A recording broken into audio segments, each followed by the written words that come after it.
There's been a tireless media coverage campaign during this campaign, and throughout it all, some people have actually blamed the media for giving Trump too much attention or not holding Clinton accountable. How has media coverage shaped this election? With me now is WDIV Channel 4 anchor Devin Scillian. Devin, welcome. Hey, Stephen. MiWeek. Always good to be back with you. So I waited a long time to ask you this question in front of a camera. Why are you doing such a bad job? You know, it's a really good question, but I have told you quite seriously that when all this is over, the press really needs. We've got a lot of soul searching to do. We're in a bit of a crisis.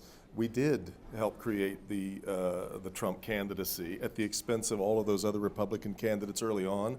I can't think of anybody else that Meet the Press would take on the phone, but they were willing to do that with Donald Trump. We also, though, have reached what I call a post-truth world, where you've got an awful lot of the media trying to do the fact-finding and the truth-telling and say, well, this isn't true, but this is, and people aren't believing us.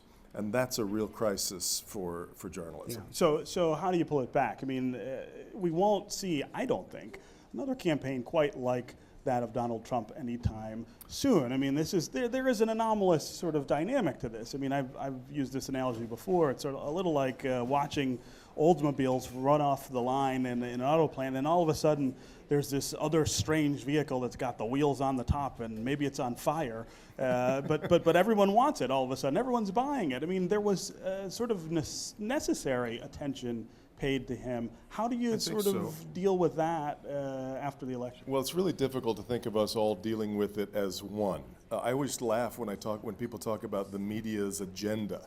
You get 5 reporters together, they can't even agree on what to have for lunch. And if there is an agenda, nobody's including me on the emails, or I'm not going to the meetings. Don't say emails in this Yes, you're good point, fair point, good point. Sorry. But I also, it is kind of nuts, though, the way that we've ended up where we are today, given that we rely, our stock and trade really is sort of the idea of the truth, and yet there's no premium on that. Now, when you say that you don't think that we'll have another candidacy like this, I do think that we have found, that the politicians have found there is another way, and that is to go all the way around us. And the candidates of the future will be people like Donald Trump, who have, 22 million Twitter followers, and people like Hillary Clinton, who really don't talk to reporters. Right. I mean, she really hasn't done a news conference in ages. Right. I mean, it's one of the things that has been sort of overlooked here is her truculence with the press, which is long-standing. So what do you do if you're us, or you, I should say? How do you regain people's trust after something like this? Is it about changing coverage, or is it about the way we think about or present the coverage? Well, I certainly think that we need to be more serious within the industry about the way that we've gotten to the point where we kind of have amused ourselves to death. I always tell people that when I was in journalism school, I was taught that the primary function of a journalist was to go out and find the things that are important and then come back and try to make them interesting. Today we get it backwards. We go out, we find crap that's interesting, and we try to make it seem important.